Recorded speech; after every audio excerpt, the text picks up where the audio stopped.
everybody, and welcome to another week of Let's Talk. I am your host, author Dre Lett. Thank you so much for joining me for another fun filled week of where we inform, inspire, motivate, and get you going, get you going, get you going.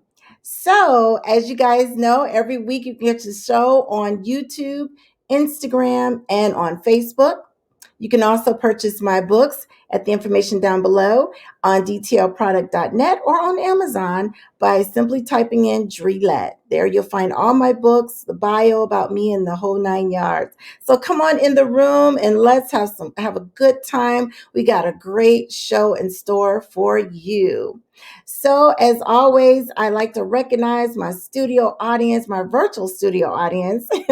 See who's checking in tonight. Those that aren't shy, that want to say hello, hello. I don't bite. If you don't know me, still say hi, and I will definitely give you a shout out.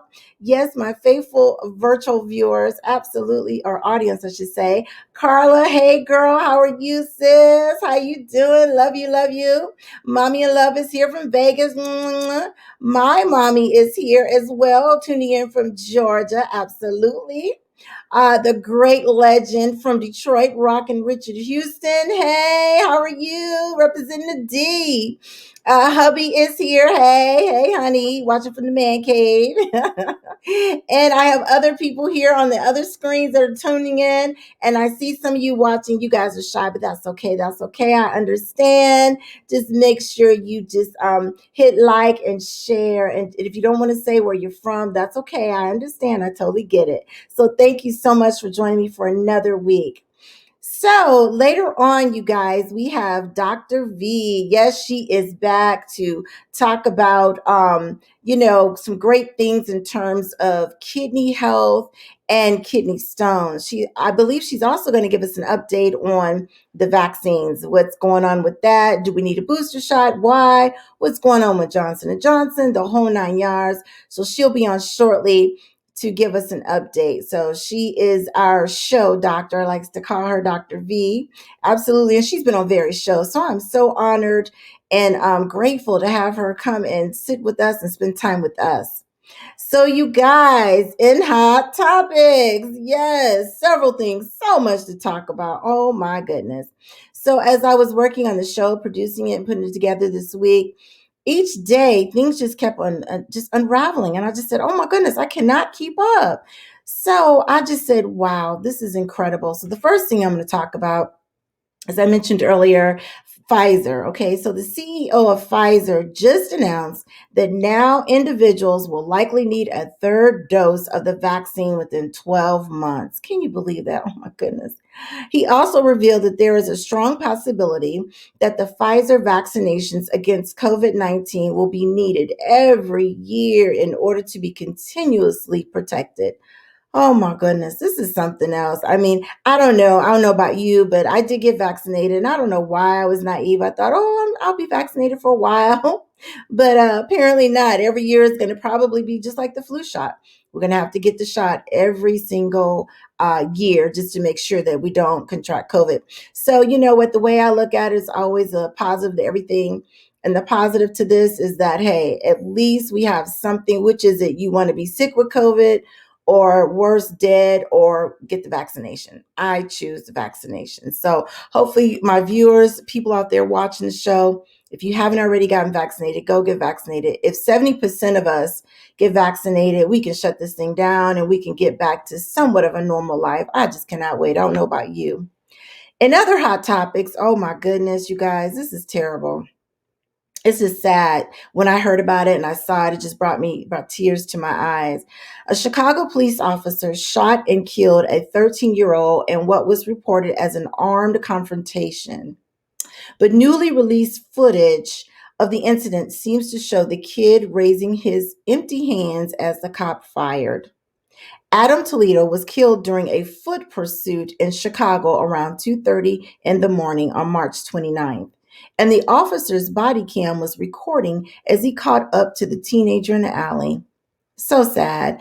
And just before I came on live tonight, they were still unveiling, finding out more things. I guess an adult was with him, and it's just crazy. I mean, it's so sad that this young man lost his life. My heart, my thoughts and prayers go out to him, his family, and oh my goodness, it's just so sad. And what I want to know is, I don't know. I just have so many questions, you guys. Especially with the other young man shot and killed in Minnesota. It just keeps going on and on. Then I saw some video footage of a young man walking through his neighborhood in Columbia, South Carolina, and a grown man approaches him and shoves him and say, "What are you doing here?" It's just getting worse and worse. And then last night, FedEx, a shooting, 8 people dead. You know what, you guys? I don't know if you're Christians or pray or if you pray, but now is definitely the time to be praying. I don't know what's going on in this world. It's just sad. It's almost to the point where you don't even want to turn the news on at all. I've kind of weaned myself down to checking in once or twice a week now. The way things are going, I might check in once a month. No, I'm just joking. But seriously, it's just getting to be ridiculous. You guys, please chime in on what your thoughts are on those two hot topics. So moving on, here's some good news, right? Here's some good news. So I saw this too in Hot Topic News as well. More than 700,000 Americans will receive a supplemental stimulus payment this week as the IRS continues to process 2020 tax returns, the agency said Wednesday. Isn't that awesome? Yes, more money. These plus up payments, as the IRS calls them, will be sent to taxpayers who received a third stimulus check based on 2019 income, but qualify for more money based on their 2020 returns. Wow. The agency estimates it will send out more than $1.2 billion in supplemental payments, many of which should have hit accounts by April 14th. So it sounds like, in addition to the stimulus, there's going to be another hit. So you guys, make sure you go and check your tax returns from 2020. Did you submit them? Did you get them in on time? Make sure you got your stuff done. And if this isn't a greater time to make sure you got all your I's dotted and T's crossed, this is it, right? Because we all can use the help, right? So I think that's awesome, awesome, good news. So you guys, tell me, what are you thinking in terms of the shooting, the vaccination, and the IRS? Let's see here. Carla says, "Stop killing blacks always. Their first choice where killers come." Oh my goodness. Yes, Carla. It's just, I don't know. It's just sad. It is so, so sad. Let's see here. Somebody said the 13-year-old man armed and gun was recovered. Okay. Okay. So, yeah, it shows that from what I saw in the news, they showed the gun, that he did have a gun. I guess he dropped it, but I guess we'll know the truth, more facts as they're coming out as we go forward. It's just a sad time, I tell you. Are you guys, for those of you that took the Pfizer shot, are y'all looking forward to going and getting your third shot? What are your thoughts on that? I took the Pfizer shot, and when I got it, I was proud. I was like, "Yeah, I got the Pfizer, right?" I was singing like a little kid with candy. But now I'm like, "Man, I got to get a booster shot. You're kidding me." Okay, somebody else says we need to be careful. Things are getting out of hand. Absolutely, absolutely. Even the shooting here in Atlanta, where I live, with the massage spas and so forth, that was crazy. That's just insane how all this stuff is just unfolding. And I'm not a big proponent for guns and things of that nature, but it almost makes you wonder, should you be walking around with something just in case? I mean, even the FedEx thing, that was horrible last night. I mean, just to walk in, and they still don't know if the guy worked there, if he knew somebody, if he had a family member.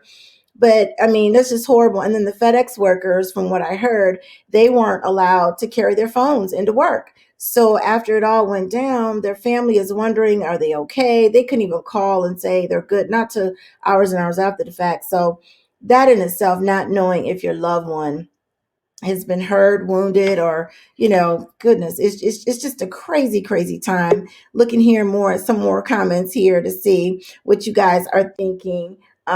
Definitely. So you guys, we got to stay prayed up. We got to stay prayed up. If you ain't praying a prayerful person, you better become one. Because times are just Uncertain. So, moving on, let's bring on my guest. I'm super excited to have her here. My special guest tonight is Dr. Valda Crowder.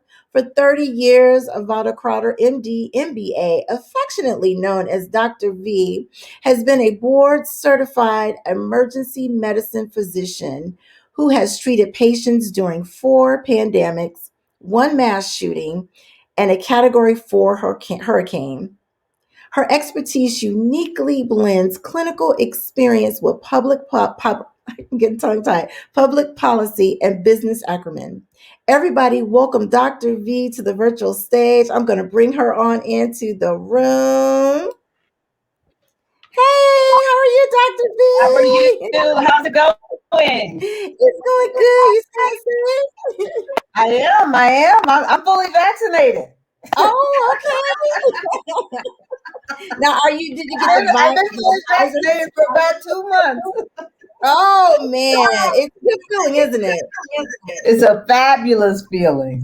Yeah, it is. I slept like a baby after I got my second vaccine. I Did was so you? happy. I Oh my did. goodness. Oh my goodness. I'm so glad you are back to go over so much. People were hitting me in my message box and say they're so glad you're back so that you can really, tell them all they need to know about the vaccine and update and kidney health. I mean, that's huge, especially in the African Yeah. American community. So I tell you what, I'm gonna turn it over to you, ma'am, and I'm gonna let you do your All thing. And right. just know that when she is done, you guys can ask all the questions that you need Questions that you to. want to ask. Yes. That's it. All That's right. it. Let's get our screen share. Let's get this going. Okay.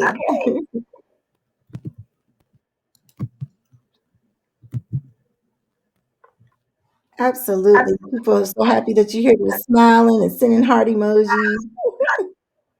Exactly. All right. So you should be able to. Are you seeing mine? Yep, I got it right here. I'm sorry. I was looking at my phone. There we go. Okay. All right. Sounds good. You should be able to see the first slide loading up. We're going to get started. I'm going to talk a little bit about the vaccines because there's been a lot happening in the last week, and I just want everybody to kind of, get the scientific facts. All right. Are you able to see my first screen? Yes, ma'am, I am. Your audio's All breaking right. up a little bit. I don't know if you got your cell phone on too, but I can see My it. We can audio. see it. Okay. All right. You can see everything. My audio is okay. Yeah, it's better. All right, wonderful. All right. I just put on there my Twitter, my Instagram, and my website. If you guys want to actually take a look, all the source documentation for this presentation is on my website. I just want to just go over quickly the vaccines. These are the vaccines that are either been approved or in trials. So I want to go over a couple of them. Everybody knows about the Pfizer vaccine, the two-dose vaccine. It's 95% efficacy, and also the Moderna vaccine, which is also a two-shot vaccine, 28 days apart, 94.5% efficacy. In both of these trials, nobody passed related to COVID-19, and these shots have been given out probably since about December. Now, what everybody's talking about right now is the Johnson & Johnson vaccine, which operates a little bit differently. It is not a messenger RNA vaccine. It is a viral vector approach that uses the virus for the common cold. So this is the one that's actually been on pause. And then I'm going to talk a little bit about why this one is on pause. Janssen, which is at the bottom of my screen, is 2 shots of Johnson & Johnson. That's also AstraZeneca, I do not think is going to get emergency use authorization because it definitely had problems in some of the trials and how they actually set it up.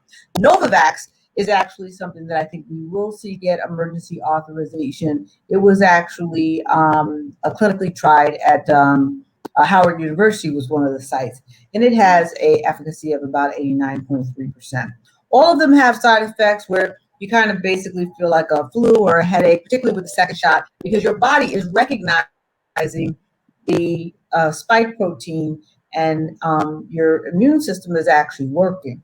So when you get those sort of headache, fatigue, flu or chills-like symptoms, that just means your immune system is actually working. The vaccine actually worked. Let me just talk a little bit quickly about the Johnson and Johnson, because everybody is like, what's going on? Why did they stop this medication because of clots? And are they put it on pause? Are they going to stop it? Are they going to bring it back? What's going to happen? I want everybody to know, this was 6 women that got a very rare adverse outcome. They were 18 to 48 years old. This is six cases that occurred out of 6.8 million doses. And they basically got severe type blood clots within 2 weeks of the vaccine. So if you're thinking, hey, I got the Johnson and Johnson vaccine 2 months ago, am I in any trouble? I would say most likely not, because all of the cases were within 2 weeks of the vaccine. Now, some people are asking me, blood clots, what's the big deal? Birth control pills cause blood clots, and no one has ever taken that off the market. So why is it such a big deal? So I just want people to understand, blood clots from birth control pills, you treat it with a medication called heparin. Heparin makes the condition better. Blood clots associated with the J&J vaccine cannot be treated with heparin. Heparin actually makes it worse. So this is why they have taken it off the market or paused it for right now, because they need to send the notification out to the physicians. They need to actually train the physicians to actually look for and ask about recent vaccination, and if there is recent vaccination, to actually treat these type of clots differently. So what are the symptoms of a clot if you're concerned because you got the J&J vaccine? The symptoms really depend upon where is the clot. So if the clot is in your head or cavernous sinus, which is in your face area, headache, facial droop, arm weakness, leg weakness, you can feel like maybe, I'm having a stroke or something. If you had a clot in your lungs, it's shortness of breath. And if you have a clot in your leg, it's going to be swelling and pain in that area. So it really kind of depends upon where the clot actually is. Now, I just want to go over real quickly with folks. If you do become COVID-19 positive, you still must quarantine. You still want to get a pulse ox. You can buy one for about $30 from Amazon. Everybody should be taking zinc and vitamin D3 supplements during this pandemic period. Deficiencies in both have been associated with worsening symptoms. If you have to quarantine, you want to have a bathroom that's only used by you, a cell phone where you don't call family members, you call 911, because if you call family members for help, then they're going to get infected. People eat food at a closed door. If you're concerned and you have people over, you're not sure if they've been vaccinated or whatever you got going on, open up the windows. Ventilation helps, and improve the filters in your HVAC system. Specifically, HEPA filters are the highest grade filters. All right, so now the other most important thing, if you actually become COVID positive during this time period, is to find an infusion center that has monoclonal antibodies. This is critical. I actually tell people on my webinars on Tuesday and Thursday, know where it is. That way, if anybody in your family, in your circle, in your community, you can send them to the right facility. Because if you go to the wrong facility, you may not get them. And it makes a big difference. So monoclonal antibodies are man-made proteins that act like human antibodies in the immune system. Some of them are also associated with people who've actually developed antibodies and combined with folks that have actually developed antibodies. Here's the benefits. You're 70% less likely to be hospitalized. You have fewer long-term problems from the infection. Plus, you also get symptomatic relief. So monoclonal antibodies makes a major difference in the outcome of this disease. Just want to tell everybody about the screening tool for monoclonal antibodies. There's a lot of information here, but the first thing you need to look at is the diamond box on the top. Symptoms have to be within the last 10 days. So you do not want to stay at home with symptoms and you're not sure if it's COVID, maybe it is COVID, and go past 10 days. Because once you go past 10 days, if it is COVID, we cannot give you monoclonal antibodies anymore. And some places actually have 9 days as a cutoff. So you want to make sure that if you've got symptoms, you actually go somewhere, you get tested within 4 or 5 days, and don't hang around at home feeling sick and you're not sure what's going on. Anybody over 65 is eligible for monoclonal antibodies. If you're between 12 and 64 years old, you're eligible if you have kidney disease, diabetes, high blood pressure, heart disease, even if you're a little bit overweight. So a BMI over 35. So, and just so folks know, BMI over 35 might be somebody who's, maybe about 5'5" or 5'6" and 160. So those folks also qualify. All right, so I'm going to change topics here. This was actually the topic that I was originally going to talk about. I just felt like I had to add some COVID things because there was so much going on this week, and I just said, I don't feel comfortable talking about kidney stones and not at least touching base on Johnson and Johnson and everything that's going on there. So this was by request. Kidney stones and how to prevent them. So if you have a topic that you want to hear about, let me know. This is the one that was requested, so we're doing this one this evening. All righty. So kidney stones are also called renal calculi, nephrolithiasis, or urolithiasis. Basically, what it is a hard deposit of mineral and salt that forms in your kidneys. So it is literally like a little pebble or like a little stone. Now, it's common, it's on the rise, and it also more commonly occurs in the summertime. So 11% of men have kidney stones, and about 6% of women have kidney stones. And once you get them, you're kind of more likely to get them again. But who's at risk? So the people that are at risk are folks who have gout, inflammatory bowel disease, which is like Crohn's or ulcerative colitis, or you got a lot of diarrhea and bowel issues. People who have a previous kidney stone. Some people have a family history of kidney stones. They think it's a family history, but what it is the family may all eat similarly. So it's not really like a family history, like it's in your genes or anything. It's just more that everybody may have the same type of diet. Also, chronic users of antacids with calciums. All right, so let's talk about complications if left untreated.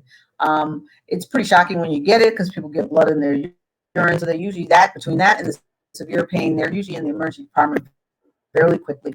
But you can also get infections, abscesses. It blocks the flow of urine, and you can get loss of kidney function and kidney damage.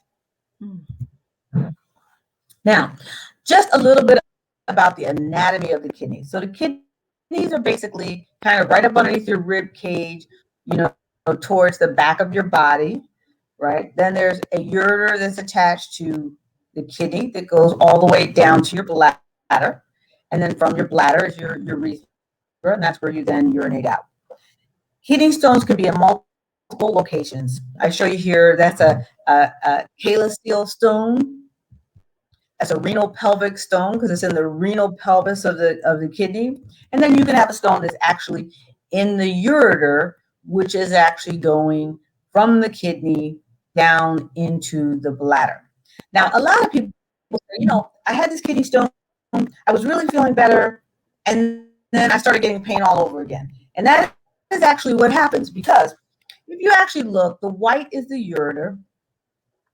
That ureter gets narrowed when it crosses all the other things in your body. So it crosses the common iliac artery. You see the blood vessels there. And those are all narrowing points. So you may pass it a little bit, and then it goes to another area where it gets stuck. Then it may pass a little bit more and go to another area that gets stuck. Then it could pass a little bit more and go to another area that gets stuck. There's about probably 3 to 4, maybe even 5 areas along the ureter where this can get stuck. So it doesn't get stuck necessarily at all of those places. It really depends upon the size of the stone. So the bigger the stone, the more likely it is to get stuck in more of those locations. So how to prevent kidney stones? Not all kidney stones are the same. So you have to know what type of kidney stone you have in order to prevent it. So if you've ever had a kidney stone, you're in pain, they give you some pain medication. Sometimes people are nausea, vomiting, they give you something for nausea and vomiting, and then they send you home. They give you a lot of fluids, and then they send you home with a strainer. They say, if you pass the kidney stone, catch it and bring it back in. Well, they want you to catch it and bring it back in so they can actually determine what type of stone you have. So if you have a kidney stone in the past, if you go back to your doctor and ask about your medical record, or if you have a patient portal and you go into your patient portal, you will probably have a pathology report there that will say what type of stone you have. Now, let's go over what kind of stones there are. So the calcium oxalate stone is the most common stone, and that is a picture of what it looks like right there to the left. Wow. It is a common one. It's round, it's spherical, and it's most likely, it's usually in men in their 30s to 40s. Then you have a calcium phosphate stone. That's also spherical, but it's more amorphous like. You see that with people who are on treatment for alkali treatment, or they have an overactive parathyroid. Then you have a uric acid stone. You see that in folks with gout, diabetes, inflammatory bowel disease, because the uric acid is the same thing that builds up in people's joints and gives them joint problems with gout. Then you have a struvite stone, which is usually a pretty large stone. It's kind of like a staghorn stone, and it very rarely passes. And usually they have to actually go to the operating room and actually get those out. They're often associated with infections. I mean, they also can be, sometimes you have people who have what they call a neurogenic bladder, either from like a gunshot wound or some sort of bleed in their spinal cord, and they're more likely or prone to get struvite stones. Then lastly, you have cystine stones, which are hexagonal in shape, and they're associated with that is associated with a family history, because that is a autosomal recessive disorder. So that is something that can be passed through your genes. Alrighty, so now the stones really vary.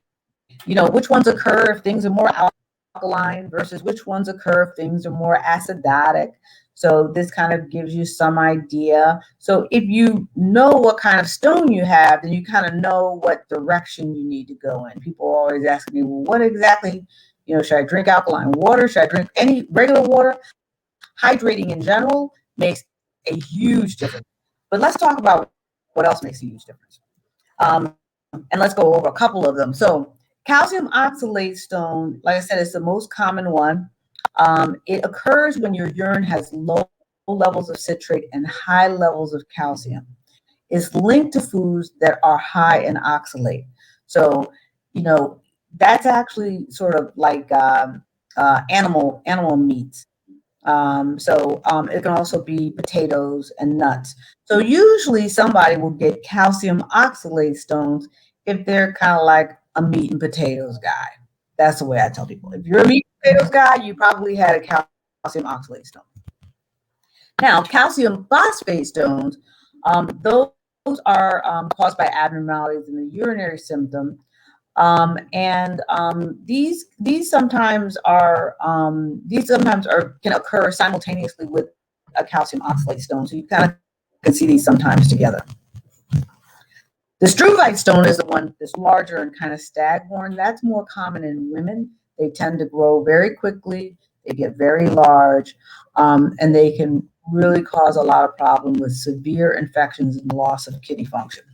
These absolutely usually have to go to the OR. Uric acid stones, these are folks that actually don't drink enough water and also have a diet high in animal protein.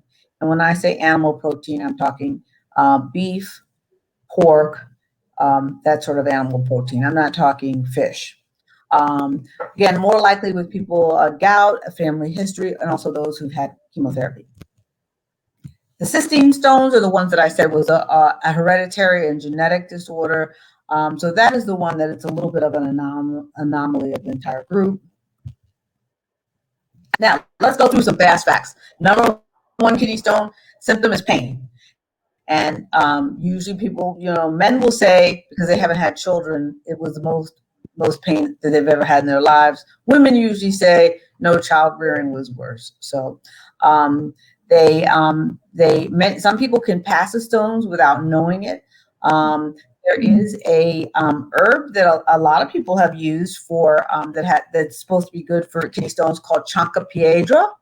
And it literally means stone breaker, and it can be a tea or a tablet. Water is the enemy of kidney stones, so you want to stay hydrated. And this is why you see more stones in the summertime, because people are more likely to get dehydrated in the summertime. Being overweight does affect and increase the likelihood of kidney stones. If you've had one before, you're more likely to have one again. Diet matters. Again, avoid animal meats. And it's not that you can't eat meat at all, but if you're the sort of person where you have meat more than twice a week, I would say, you want to limit it to maybe twice a week and have fish the other times, or something else other than beef and pork and that sort of stuff, or lunch meats. Also, I'd avoid, and also potatoes, sweet potatoes, yams, those sorts of things. Certain medical problems, as we've discussed, make you more susceptible. Kidney stones are rare in pregnancy, but they can occur, and we have had cases of that. I also have cases of kids with very poor diets who've gotten kidney stones. I've seen somebody as young as 12 years old with kidney stones. So watch the diet on the kids as well. So you want to make sure you drink at least 3 to 4 liters of water a day. Exercise regularly, limit animal proteins, reduce sodium intake, also consume less sugars, alcohol, decrease. And then there's certain things that are actually what we call oxalate rich foods. And I'm going to actually go over those real quickly. So these are the things you want to actually avoid. So potatoes and yams we discussed, beets, raspberries, dark chocolate, beans and nuts, spinach, Swiss chard, any sort of bran, processed, salty, sugary food, grapefruit juice, and cold cuts and any other sort of processed meats. Right. So you really want to limit those foods because those are very high in oxalate. You want to actually have more broccoli, bok choy, kale. Now, some people are like, oh, who likes that? But you could also bell peppers, bananas, water with lemon and lime, because that actually helps hydrate a little bit better. And green tea and coffee are fine. All righty, that's what we have. As I said, I have I do a webinar on Tuesdays and Thursdays from 8 o'clock to 9 o'clock. You guys can go to my website, askdrv.us. But let's deal with the questions. What do we got as far as the questions? Let me see how I turn the screen. Yeah. You guys, come on and fill them in. I got some questions for you, Dr. V.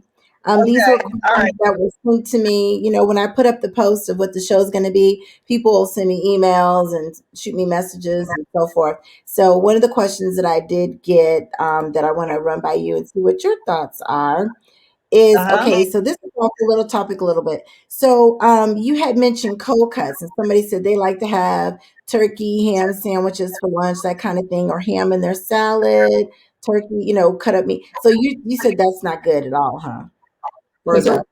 So let me just say this. Let me talk. You're gonna get me off topic, but I'm going to talk about this. All right. I know that my topic today was kidney stones, but I just want to say, cold cuts in general shouldn't be eaten by anybody. Oh. Okay. Our organization has determined that cold cuts are carcinogens. Okay. I don't even, when I had a dog, I wouldn't even give cold cuts to my dog. So you actually Google the World Health Organization and cold cuts. They actually came out and determined that those are carcinogen products. So I would not eat cold cuts. Forget about kidney stones. I wouldn't eat cold cuts, lunch meat. So let me tell you something. If you like lunch meat, this is what I do. It's very easy. If you like lunch meat, go get the chicken breasts that are thin cut, right? Cook it and just slice it again, right? And make it thinner and make your sandwich, right? But the cold cuts that you can roll up and all that, the processed stuff, oh, no. Even hot dogs? Oh, my God. Oh, my God.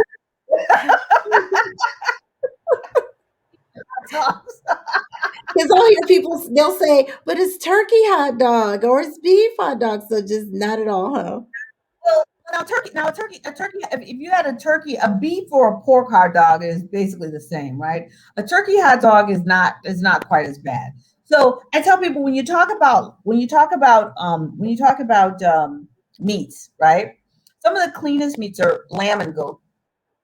Right? Oh, Those people that like lamb or goat, and then also antibiotic or organic chicken, right? Chicken, turkey that's organic, doesn't have any antibiotics in it, right? And then everything else I would make very, very. I would never have a cold cut, but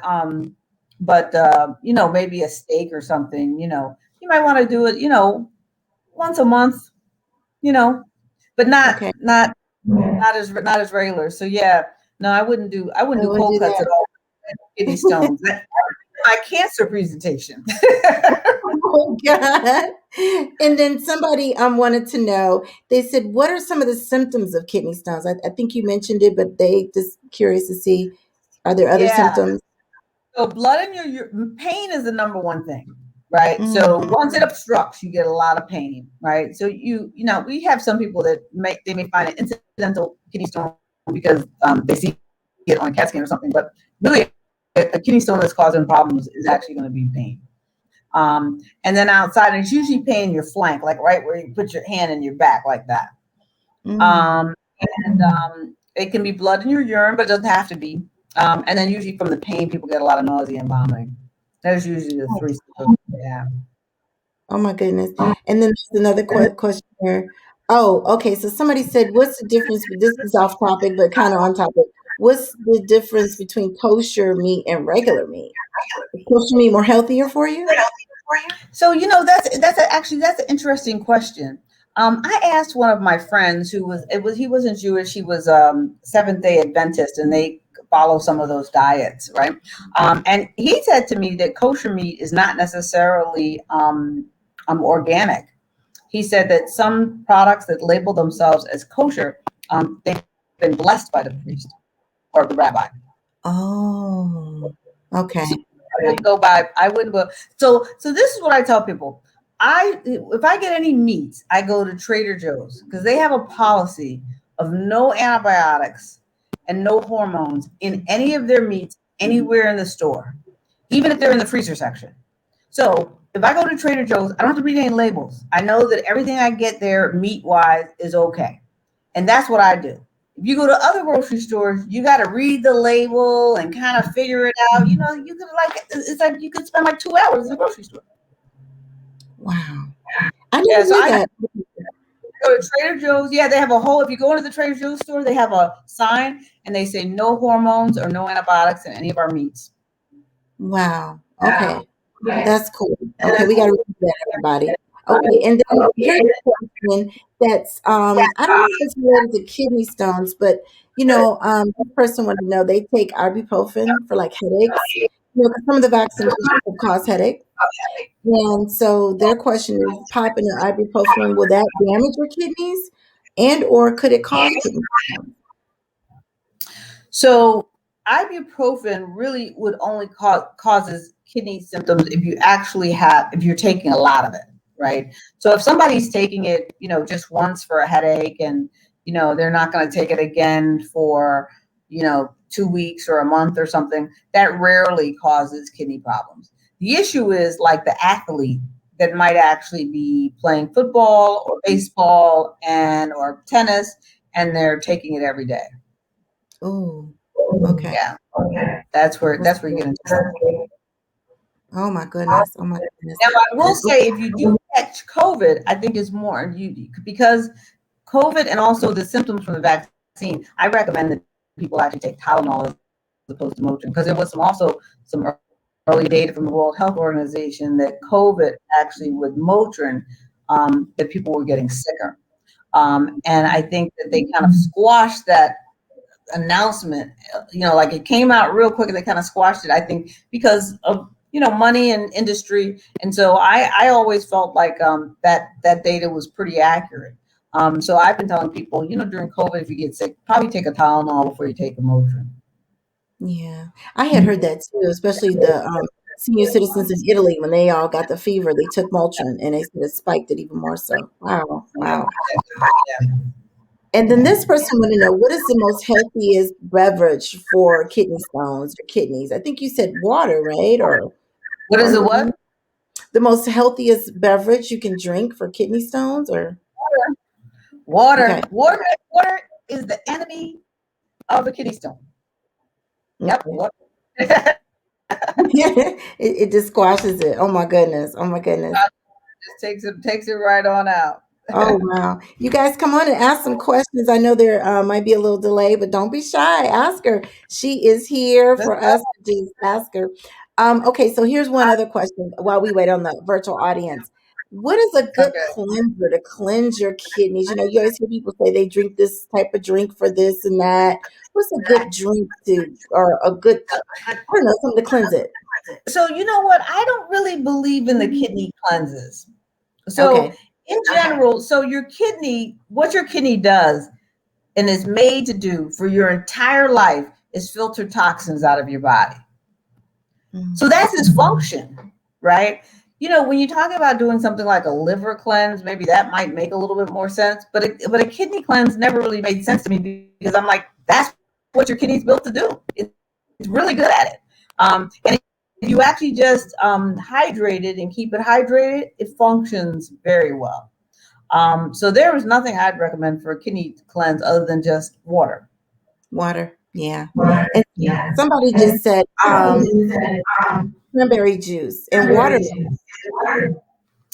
Yeah, so no, folks used to say cranberry juice if you have a urinary tract infection. That's actually been extensively studied and it doesn't do anything. It doesn't do anything. Oh man. So, I mean, you can drink cranberry juice for other reasons, but it doesn't really do that.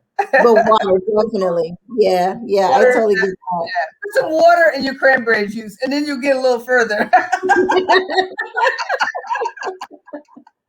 That's a good one. Well, I think some of the virtual studio audience they're a little bit shy, but I see them watching. So you guys, if you're kind of shy to ask your question here in the chat, make sure you look at Dr. V's info there on the screen are you comfortable with them hitting you up for questions offline, Dr. V? Oh, absolutely. Yeah, they can go to my website, askdrv.us. And, if there's topics that they want to actually hear about, or they want to ask questions about the vaccine or COVID-19 or whatever it may happen to be. So, what I'm actually trying to do is the first part of the webinars on Tuesday and Thursday, I talk about COVID in the first part, and then I pick a wellness topic. And the wellness topic is just like this here. I think this one came from your audience, and so I take a topic that comes from the audience and I merge the two together, and that's a presentation just like tonight. And so I tell people, this is created by the audience. So yeah. Awesome.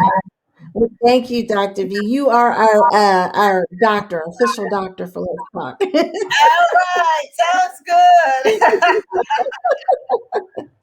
So I can't wait to have you back. And you guys, like she said, check out her show. Definitely, she's on Tuesdays and Thursdays. Get her information down there. And if you guys have some other topics you want her to cover when she comes on here, just let us know. And I thank you so much, Sora. You're amazing. I thank you for keeping it real and just letting us know what's going on. Okay, thank you. All right. Thank Okay, you. bye bye. Stay safe. Okay. Bye bye. All right. That was awesome, you guys. What did you guys think of that? Did you guys think that was good information? What's your thoughts on that?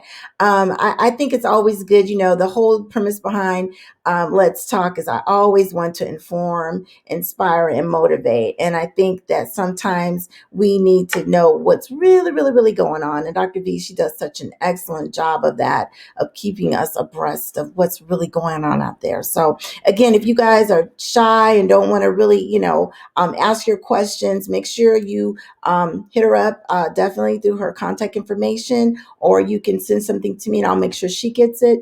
and we'll definitely make sure you're kept informed. So, you guys, as we close out this show, I saw this and I thought it was pretty cool.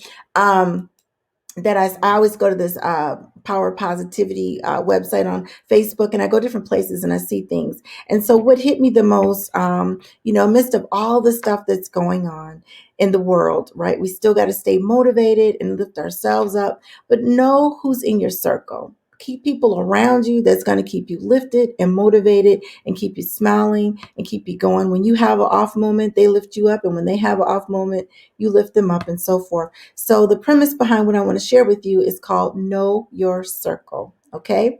Most people don't want to be part of the process.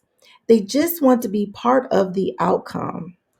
But in the process is where you figure out who's worth being part of the outcome. Boom. And that is by Carrie Lorenz. Yes, she wrote that. I thought that was absolutely befitting for all that's going around. Know who's in your circle. And even when you're down, make sure you got people that's going to be there for you, even when you're up. So I like that a lot. So you guys, make sure, as I tell you every single week, as you do one good thing for one person each day, you can affect 365 lives. Always think to say something positive to people as you see them in passing, because you never know what they may be dealing with. Could be illness, sickness, job loss, could be anything. And keep all this stuff going on. Keep all these families and victims lifted up in prayer. And if you're not a praying person, please, please, please start praying. We need it. We need it.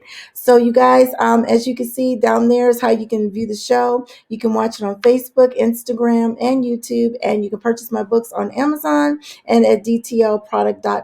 And as I tell you every week, if no one has told you that they love you this past week, know that I love you. Stay safe, wash your hands, wear your mask, and stay 6 feet apart. And with that, I'm out.